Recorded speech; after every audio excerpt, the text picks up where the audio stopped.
Жогорку кеңештин депутаттары мыйзамдарды талкууга койгондо же сунуштаганда жаштардын оюн эске албайт. Бул буга чейин айтылып эле келе жаткан сөз. Эл өкүлдөрү бул учурда жаштарды коомдук саясий турмуштан четтетүүнү каалап жатабы же жаштар өздөрү активдүү эмеспи? Бүгүн биз мына ушул тууралуу ачык талкуу кылабыз. Анда эмесе азыр алгач темабызды баштаардан мурда атайын шаар тургундарынан сурамжылоо алып келгенбиз. Ошону көрөлү, анан талкууну баштайбыз.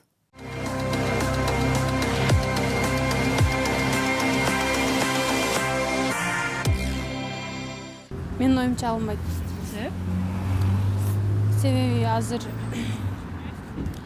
жаңы эле мыйзам чыкты го, түкүргөнгө 5500 бул депутаттардын өздөрүнүн ою болушу мүмкүн деп ойлойм. Жаштарга ой эске алыныш керек. Себеп дегенде жаштар деле бакындай көп чечкиндүү нерселерге дагы басым жасоого мүмкүнчүлүгү бар да. Ошон үчүн себеп дегенде азыр мына штрафтар боюнча айтылган баалар бул мүмкүн мурунку жылы эле кабыл алынып койгон, бирок жаштар аны уккан да эмес болушу мүмкүн да. Мүмкүн ага каршы болуптур. Жаштардын ою менче жок. Себеби ал мамлекет өзүнүн ишин жүргүзүп атат да. Өздөрү акча иштеш үчүн. Анан калганына майн деле берген жокмун. Көбүнчө адамдар жаштар сигарет чегет да, ошол дагы көчөдө сигарет чекпесин деп ошого да штраф салсак жакшы болмок эле да. Ошо менин оюм.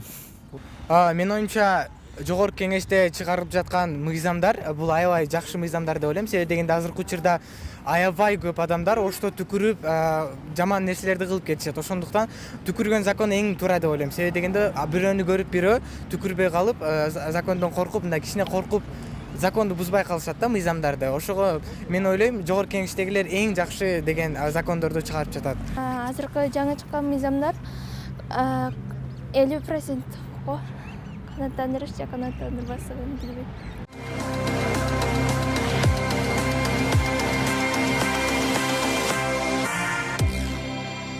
Мынакей азыр өзүңүздөр да сурамжылоодон көрүп алдыңыздар. Көпчүлүгү ошол жогорку кеңештеги биздин депутаттарыбыз кайсы бир мыйзамды кабыл алып атканда же сунуштарды койгондо жаштардын пикирине кызыкпайт деле дегендер дагы болду да. Сиздердин оюңуздар кандай? Алар кызыгабы же биз Кыргызстандын жаштары өзүбүз активдүү эмеспизби? Негизи жогорку кеңештин депутаттары бул өздөрү деле жалпы эмес, кээ бирки депутаттар өздөрү кызыктар. Ошол жаштардын ою кандай болду экен, алардан алалы деп бизге да кайрылып жаткан депутаттар бар, жок эмес. Ал эми көпчүлүгү бирок чындыгында кайдыгер болуп жаштар менен иштешпей жатат да. Иштешкендер да бар, иштешпегендери көбүрөөк басымдуураак кылып атат. Анан эми мына ушул сөздөн келип чыгып, эмне үчүн алар жаштар менен иштешпейт? Мындай алып караганда, эми жаштар эртеңки күндүн ээлери деп айтсак дагы болот, Жаштар менен иштеш үчүн ага биринчи ошол депутаттын жүзү керек да. Мисалы, ушунча коомдун алдына чыгып, алар менен ачык кеңешип, ачык талкуулаш үчүн ал депутаттын өзүнүн арты таза болуш керек. Мисалы, кадыр бартуу депутаттардан мисал иретинде айтайын, Ошко келип, Оштогу журналисттер менен бирге чай ичип отуруп, алардын сунушун угуп, же болбосо жаштар менен жерлерге барып жолугушуп, алардын пикирин угуп аткан депутаттар бар. Алар бүгүнкү күндө ошол коомчулуктун дагы, жаштардын дагы алкоосунда. Ал эми баягы ошол көмүскөдө жүргөн депутаттардын баардыгы жаштар менен жолуга албайт, эл менен жолуга албайт. Себеби алардын арттары ошо өзүнө ылайык да. Мен ошентип ойлойм. Эми бул жактан да жооп берип койсоңуздар, мындай пикириңиздер барбы? Мындан башкачараак. Көптөгөн жаштар өздөрү негизинен кайдыгер. Себеби саясатты көрүп, алар уже Кыргызстандагы жумушсуздуктун себебинен алар келечекте Кыргызстанга салым кошуу эмес, чет мамлекетке өзү атайын чет мамлекетке чыгууну көздөшөт да. Демек көпчүлүк бир гана депутаттарыбыз эмес, жаштарыбыз дагы кайдыгер экен, Демек ошол себептен балким ортодо көпүрө жок болгондур. Анан дагы бир мисал келтирип айтып кетели, мына 1-январдан тартып жана соттук укуктук реформанын алкагында жаңы 5 кодекс жана 2 мыйзам күчүнө кирди. Өзүңүздөр билгендей эле анын ичинен талкуу болуп, нааразы болуп, ушул да болмок беле деп бирөөсүн айта кетсек, түкүрүктөгү айып пулдун суммасына нааразы болушту. Анан кийин ошого сиздердин оюңуздар кандай? Бул азыркы 2019-жылдын 1-январынан ишке кирген мыйзамдар бул мисал алып кетсек, бул түкүргөндөргө 5500 сом штраф дегени. Бул деген сөз кайрылып келип эле баягы ата эненин тарбиясына келет да. Бул 5500 сарап дегени негизинен биздин мамлекетте бул бир аз кымбатыраак.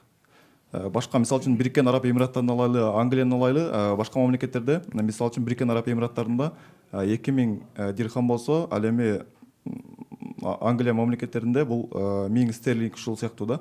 Бизге салыштырмалуу башка мамлекеттер дагы ушундай түкүргө байланышкан жоруктарга штраф айып пул азыраак болот да. Эми жанагы айткан суроом боюнча кадрды артка кайтарып артыбызды карап көрөлү. Ушул кодекс ишке кирет деп атканда биз уктук беле, талкуулар болду беле? Чындыгында бул нерсени биз алдын ала мындай толук информация маалымат ала алган жокпуз да. Биринчи биз мыйзам киргенден кийин мен өзүм жеке өзүм оюм боюнча бул мыйзам киргенден кийин уктум.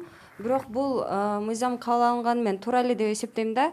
Себеби бул шаардын канчалык деңгээлге дагы кандайдыр бир өзгөрүүгө дуушар болушуна да себепкер болушу мүмкүн. Балким штрафтан мындай эскертүүлөр дагы адамдарга таасир этпесе, балким штрафтан коркуп адамдар түкүрбөшү мүмкүн да. Анын акча жагын, каражат жагын карап көрө турган болсок, бул өтө эле кымбат нерсе. 5500 негизинен азыркы учурда алган адамдардын айлык акы маянасына дагы туура келип калат. Мисалы үчүн бир адам жолдо түкүрүп койсо, анын айлыгы 7000 болсо, 5500-ун ага берип коюп калган айда эмне кылат дегенде суроо туулат да.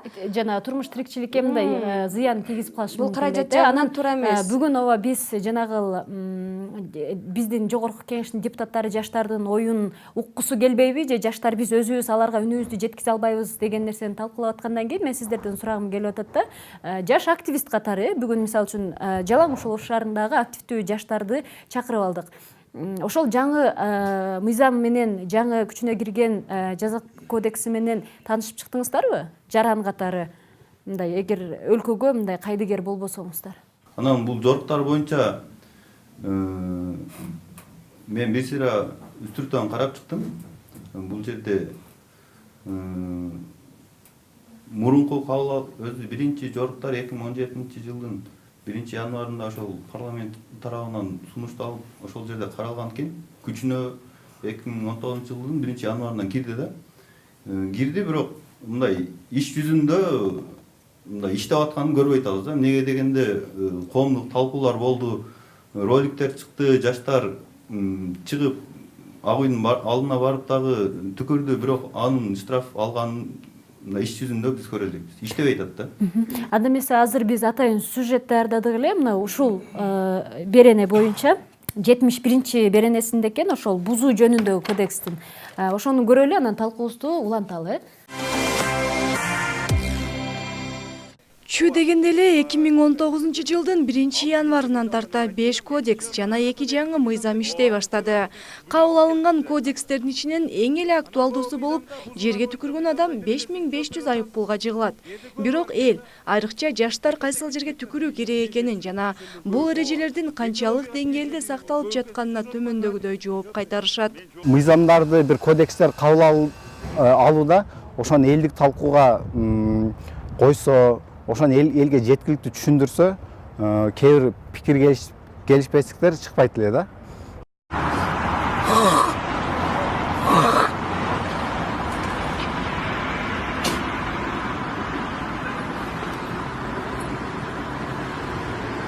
Мына 5500 сом. Бул көрүнүш коомчулукта, айрыкча жаштар арасында кызуу талкууга жем таштады. Мындай жаңы мыйзамга болгон каршылыгын ушул өңүттө чыгарып, коомубузда бул сыяктуу түкүргүч баатырлар да пайда болду. Бирок алардын арасында элди маданияттуулукка чакырган жаштар да жок эмес.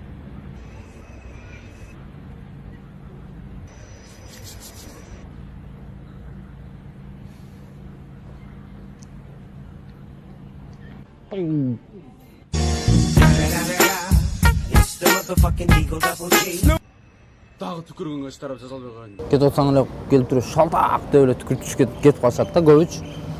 Ошол нерседен адамга оору жугат, мисалы мындайча караганда.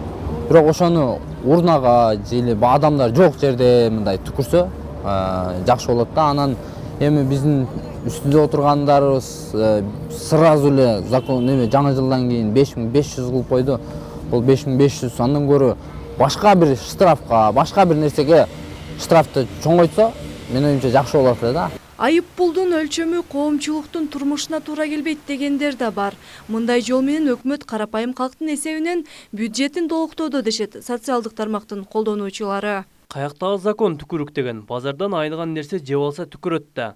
Жок жерден карапайым элди кысып жатасыңар, закондорду чыгарып. Болгону 6000 сом айлык алам, кокусунан көөнүм айланып түкүрүп койсом, балдарым ач калат экен да, эптеп жашап жатканда. Мындан улам өкмөт башчы Мухаммедкалый Абылгазыев таштандыны атайын каралган жерлерден башка жерге ыргытуу жана түкүрүү беренесин кайра карап чыгууну демилгеледи.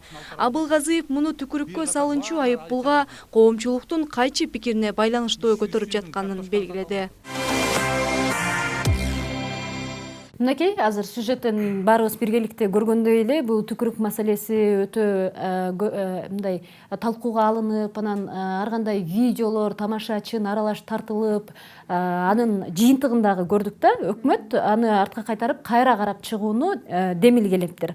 Демек, бул жерден биз өзүбүздүн оюбузду бийликке жеткире алсак болот экен деген жыйынтыкка келет экенбиз да. Анан кийинки суроом ошол эле жазык кодексинин ичинде дагы бир жана гуманизация болуп жатканда бир көрүнүш бар экен. Ал акыркы убактарда сиздер байкап эле жүрсөңүздөр керек, Чүй облусунда 10 жашар кызды зордоп кетти жана башка деген Кыргызстан боюнча кайсыл аймакты албай эле чыгып эле келе жатат, жана педофилдер боюнча маселелер. Анан ошону эмнеге көтөрбөдүк? Анткени ал деле түкүрүккө караганда маанилүүрөөк го деген ой. Эртеңки биздин балдарыбыз үчүн, келечек үчүн, бүгүн деле студиябызда ата-энелер бар болсо керек. Ошол боюнча маалымат алдым эле. Мурда эски кодекс азыр окуй кетейин. 129 берене болгон экен. Ада зордуктоо жашы жете электерге карата жасалган кылмышкер 15 жылдан 20 жылга чейин жаза алчу экен. Ал эми азыркы жаңы кодексте бул 161 берене болуп тур дагы зордуктоо үчүн жаза 10 жылдан 12 эле жылга чейин болуп калыптыр. Башкача айтканда 5-7 жылга кыскарыптыр. Буга оюңуздар кандай? Эмнеге жаштар ушул нерсени көтөрбөй атат? Биздин коомчулуктун, биздин жаштардын, биздин кайдыгерлигибизди мына ушунан байкасак болот. Биз акчаны уктук, суммасын уктук, дагы баардыгыбыз кыйкырып жатып калдык. Түкүрбөй койсок болот, өз негизи мына жерде жана бир досубуз айтты. Түкүрбөй койсок болот негизи. Экинчи анан алып караганда чындыгында сумма өтө эле акча чабып кеткен. Бирок ошонун эмесинде бакы педофилдерге каралган мыйзам көлөкөсүндө калып кетти да. Бизге ал көрүнбөй калды. Бирок эң чоң көйгөй мына ушунда турат. Бул деген бир өмүрдү талкалоо. Бир балага бир ыдык көргөзүү. Бул бир өмүрдүн талканысы. Ал бала эртең психикалык жактан кандай жетилет, дос туугандардын арасында кандай кадыр баркка ээ болот, кандай сөзгө калат, кандай шылдыңга калат. Мына ошол нерсени биз карабадык. Бул нерсе мына ошол бүгүнкү күндө биздин жүзүбүз, жаштардын жүзү ушул. Акча маселесине келгенде, башка бир маселеге келгенде кыйкырып жатып калабыз.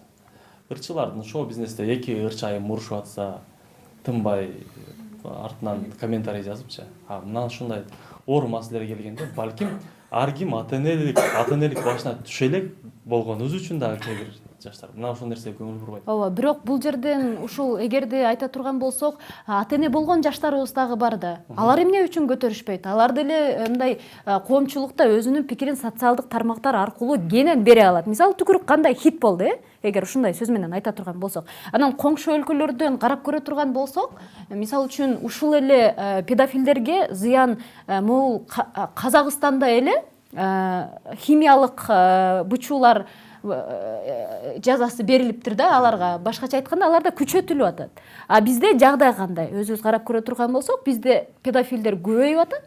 Биздин кичинекей наристелер жабыркап атат, алардын тагдырына балта чабылып атат жана айткандай. А бирок биздин депутаттарыбыз гуманизация деп туруп башканы эмес, ошол педофилдердин жазасын кыскартып койду. Оюңуздар кандай? Азыркы кабылган мыйзамдарда, кодекстерде көбүнчө жазалар жеңилдетилип калган да. Бул деген сөз эми анчалык оор эмес жазаларда жеңилдетип кое берсе болот. Бирок мындай коомго бир моралдык жактан, материалдык жактан оор залал алып келген мындай кылмыштарга бул жазаны жеңилдетүүнүн кереги жок деп эсептейм да. Себеби дегенде ал адам эртең жана сиз айтмакчы ойлойт да. бул кылмыш жасап чыктым, демек мен эртең бир 5 жыл жатып турат экенмин дагы, анан кайра эле баягы эркин жашоого өтөт экенмин деген ойдо калат дагы. Ошол эле кылмышын кайра кийин уланта берет да, бул өнөкөт болуп калат да. Ошондуктан кийин сабак ала турган кылып туруп, жанагы жазаны колдон келсе дагы бир аз мөөнөтүн узартып коюшубуз керек да. Ал ошол абакта жатып жүргөн маалда ошол кылмышын жасагандыгына өкүнүш керек. Кийин жасабай турган болуш керек да. Анан ушул эфирди даярдап жаткан учурда мен маалымат издегенде ушул эмне үчүн мындай болуп калды деген суроого туш болдум да. Анан көрсө Кыргызстандын ушул жогорку сотунун эмеси бар, сайты бар, сот кейжи. Ошол жерге бир макаланы бөлүшүп коюптур. Ал жерде мынтип айтат: бул жаңы мыйзамдардын коом алдында дагы чоң мааниге ээ дейт. Анткени коомдо сот бийлигине болгон жаман сөздөр айтылып келген, эң негизгилеринен болуп, эң жөнөкөй кылмыш жасаса дагы соттор камашты деген сөздөр болгон дейт. Ушундай болбош үчүн биз гуманизация принцибине токтодук дагы, анан ушундай жолго бардык дейт. Мисалы үчүн ушул анча-мынча жөнөкөй кылмыштар менен деле камап салып атат дейт. Бирок бул жаш баланын тагдырын талкалап ага ыдык көрсөткөн жөнөкөй болбосо керек, Кудай эле сактасын да ошол мыйзамды иштеп чыккан комиссияга дагы, анан ошол мыйзамды кабыл алып бергендерге дагычы. Ошолордун баласы, алардын баласы жок бекен десеңиз. Алардын баласына ушундай күндү башына салбасын. Ошол мыйзамды кабыл алып атканда, ошол баласы ошондой болуп кабылган ата-энелерден сурап көргөндө эмне кылыш керектигин ошолор айтып берет. Бизде болсо гуманизация деп каякта бир терминди алып келип алышып, мына ушинтип балдардын тагдырына балта чаап атышат да. Эмнеге Казакстандан эмнебиз кем? Мусулман улут басымдуулук кылган мамлекетпиз биз деле, бирок светтик өлкөбүз. Химиялык бычуу кыйынбы? Бир баланын тагдырын, бир ошондой кылмышкерге мындай жеңилдетүү менен бир баланын тагдырын биз балта чаап атабыз да. Ошондо мындай болуп калат экен да, жанагы тоог урдап, анан кийин улак урдап киргендер деле 6-7, 10-12 жылга кесилип кетет. Эмне тоок менен улакка теңеп калып ошондой эле болуп калат да, Альмира. Ошон үчүн биз жаштар эми да кеч эмес. Жалпы коомдук талкууга алып чыгышыбыз керек мына ушул нерсеничи. Өздөрүнүн баласы бар экенин эстетишибиз керек. Мына ушул эч болбойт дегенде өмүр бою эркинен ажыратуу же болбосо бычып салуу. Андан башка жол жок. Эми атып салуу десе дагы көптөгөн маселелер чыгып кетет. Ошон үчүн же өмүр бою же бычып салыш керек. Ошол эле нерсе. Ошол кылмыш бул жөнөкөй кылмыш деп айта албайбыз да, себеби бир адамдын өмүрүнө доо кетип атпайбы ал жердечи. Эми кичинекей эле бул акыркы жаңылыктарды акыркы жылдарга карай турган болсок, өтө эле көп да. Ошто мынанча адам, Бишкекте, Чүйдө мынанча адам, Таласта мынанча адам, андан кийин болгон окуялар эми жаш кыздар балким адамдардын эмесинен коркот, кийин маскалдашат, досторубу, туугандарыбы басып жүрө албайт, анан келип өздөрүнүн өмүрүнө кол салышат. Акыры эми өзүн өзү өлтүрүү менен деле аяктайт да. Бул жерде ошо эртең кылмыш жасаган адам кайра чыгып, убактысы аз, кайра чыгып кылмыш жасабайт деп ким кепилдик бере алат ол нерсегечи?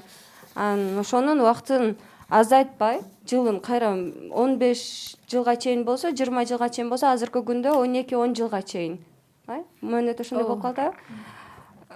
Onu наоборот ошол өмүр бою эркинен ажыратыш керек, себеби ошол адамга ошол нерсе сабак болуш керек да. Экинчи жолу кылбай турган нерсе, экинчи жолу ошондой нерсени жасабай турган, экинчи жолу кылмыш жолуна барбай турган болупчу. Анан биз эфирибиздин башында айтып кетпедикпи, бизге баягы эл өкүлдөрү көңүл бургусу келбейби, коомдук саясий турмуштан жаштарды четтеткиси келеби же жаштар активдүү эмеспи депчи. Анан ушул жерден студияга суроодо эмне үчүн биз мындай активдүү жаш жаран катары ошол биздин дагы келечегибиз боло турган ушул наристелер, бөбөктөр да.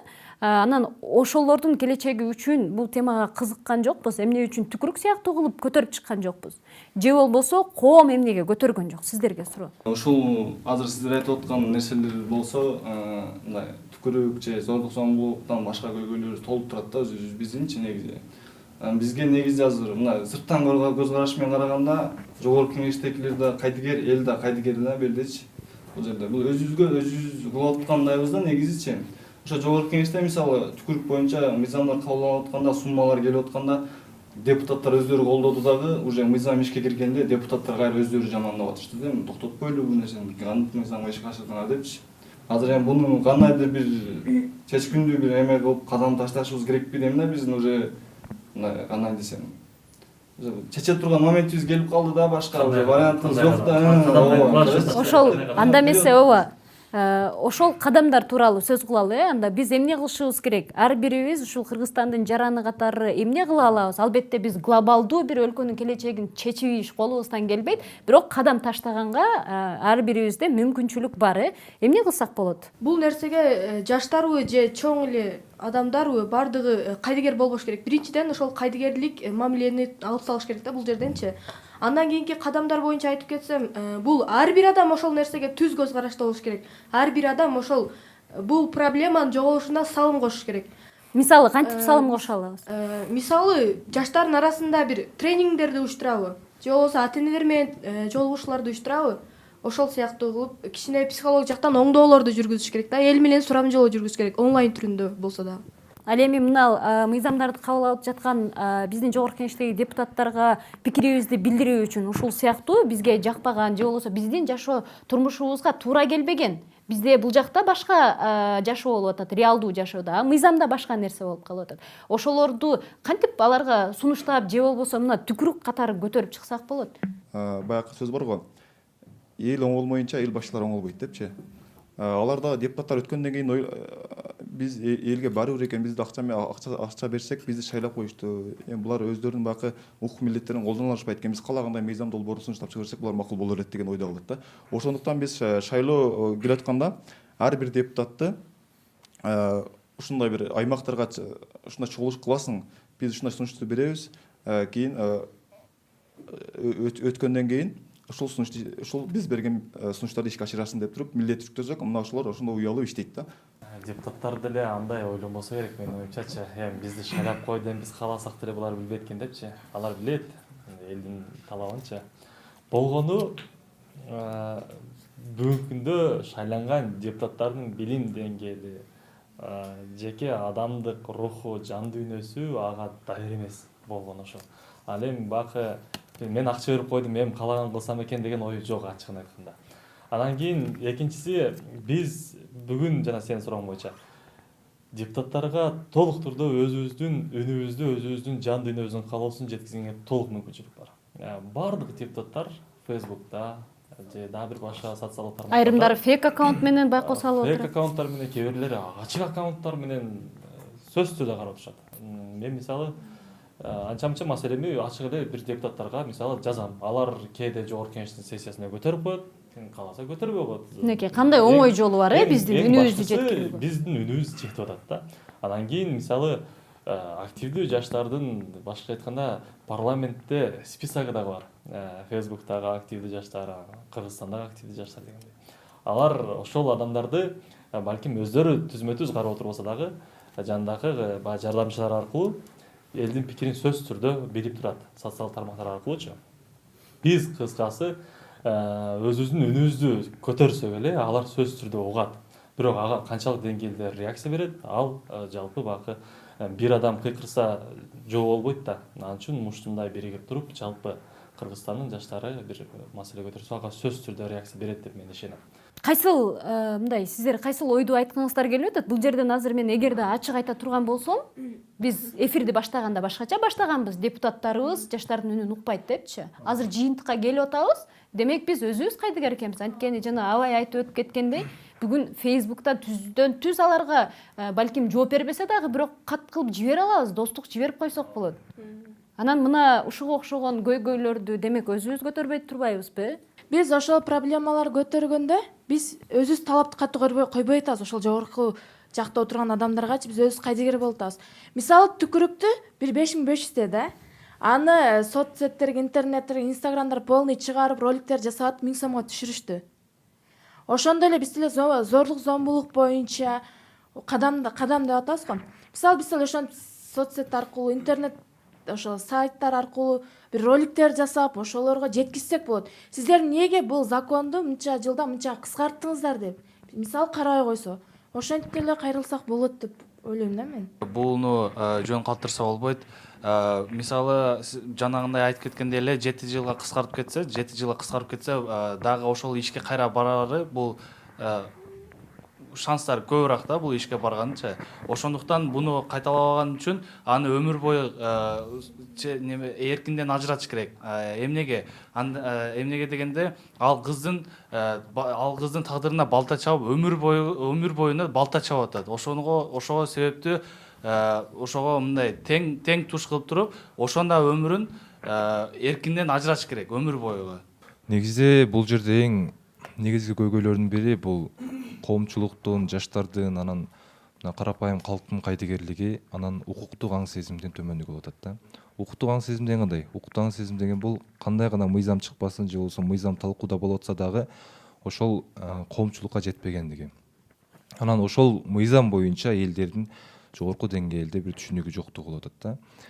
Мисалы, сиз бардык эле бир айылдарга барып сурап көрөлү. Азыркы мыйзамдар качан кабыл алынды, балким ичинде кандай мыйзамдар бар, кандай өзгөртүүлөр кирди, аны эч ким кабары жок да.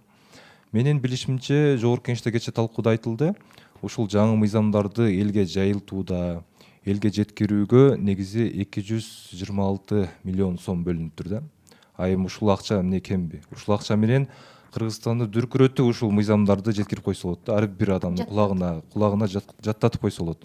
А бирок ушул акча каяка кетти деген вопрос болуп атат да, суроо болуп атат. Ал эми баягы биз эми кантип ушуну оңдой алабыз деген суроого мен мынтип жооп бергим келет. Негизи Кыргыз Республикасынын конституциясына жазылган 3 багыт боюнча биз мыйзам сунушталат экен да, 3 жак мыйзам сунушталат экен. Булар кимдер? Биринчиси бул депутат өзү мыйзам сунушталат экен. Өкмөт мүчөсү өкмөт мыйзам сунушталат экен. Анан үчүнчү 30 000 кол топтоп барган жаран бул мыйзам сунушталат экен. Демек биз эгерде өзгөртөбүз дей турган болсок, анда 30 000 жаштар кол топтоп ушул сиз айткан зомбулук боюнча мыйзамды өзгөртүүгө киргизсек болот. Ал болбойт деген жерде эч нерсе жок. Бүгүн биз ачык талкууда жогорку кеңештин депутаттары жаштардын оюн угабы, алардын пикирине кызыгабы деген теманы көтөрүп чыгып, жана алар биздин оюбузду же болбосо пикирибизди угуш үчүн биз эмне кылышыбыз керек деген нерсени талкууладык.